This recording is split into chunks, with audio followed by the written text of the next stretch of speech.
Does anyone else just want to sell everything they have, quit their job, and move into the woods? Buy some land with low property taxes, spend a year building some solar and rainwater collection to completely get away from the bills? Just live out in nature, raise your own food, get healthy, learn the old school ways of making food, maybe build an outdoor kitchen with pallets. Of course, there's the whole struggle of giving up some modern conveniences, but how much do you really have to give up?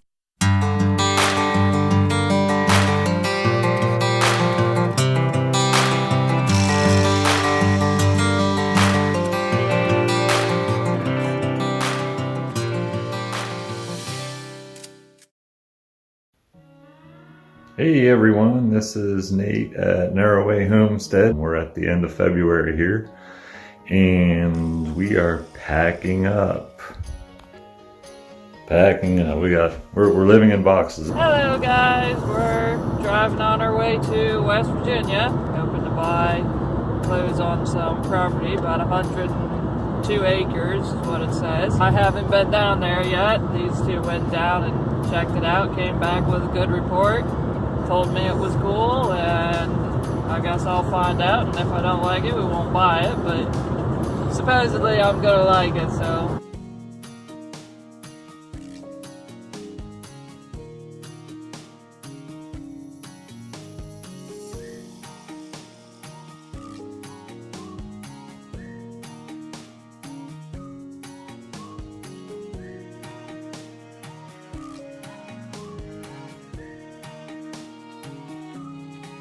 Nate is chilling and relaxing after hiking in and being tired and sore for our drive.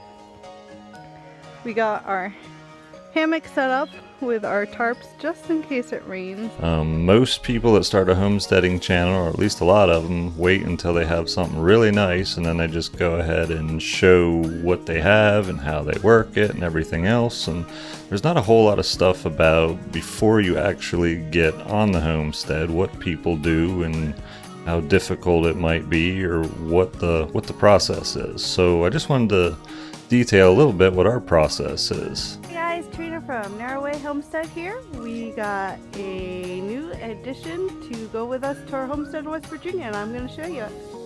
So we recently bought this cheap camper. It's a pull behind, and I'm going to give you guys a little tour.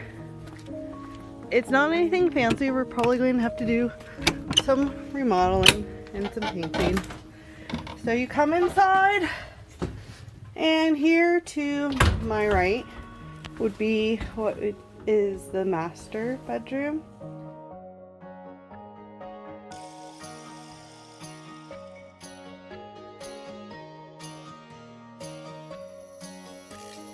And here, we're probably going to paint a lot of these cabinets and paint these walls. Kind of stuck back in the 80s. A little sink. This is a table slash you can fold it into a bed area.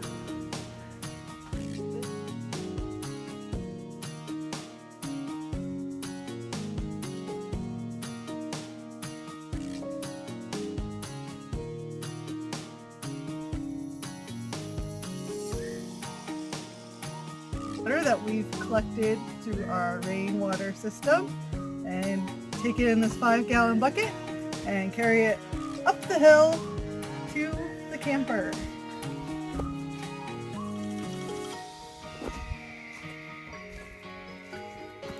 It's slightly heavy. It's a good muscle workout. So once I get it up the hill, I take the lid off of our filter system. There's still a lot of water in there, so I can't really. I have a screen that we use. We put this screen over the bucket, and we'll pour the water that we brought up into here, and it will filter down into our big system, therefore making drinkable water for us. And this system holds about 10 gallons, but this is something I do on an everyday basis, probably, twice a week. It's one of my chores, and Eventually we will have a pump that will do this for us automatically. yeah. Once I get the water in there, I screw this back on. What we have today, the full water tank. This really was not expected,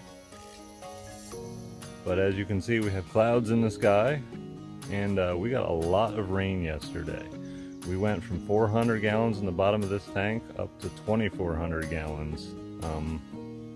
Yeah, probably in a period of about 8 hours. As I recently set up was a food grade garden hose that I purchased going into the tank, and I got over here just a pump, a utility pump that I've had for a while, running off of extension cords. So basically I can hit that switch and I will have water here. Here on the main water tank, we've been in a drought for 45 days or something like that. We still have 1,800 out of 2,500 gallons of water here. We had something growing in the tank for a while, but now what you see is lactobacteria because we've been infusing that for a couple weeks in big quantities. Kind of looks rough, but our pickup is 18 inches below the surface and it's crystal clear water. We're still filtering the water, but I'm confident that I could drink directly from the tank. And we've been slowly picking away at the outdoor kitchen. Purchased some rebar from in town, and we're going to use that as tie downs as an anchor point for this thing. Just in case a heavy wind comes, it'll force it to stay on the ground or in the ground. Welcome to the outdoor kitchen. About a year ago, our cooking was all done in this ladder and pipes. We literally built a fire in there and would cook there. This is also known as the Hebrews Cafe because we got this really cool sign.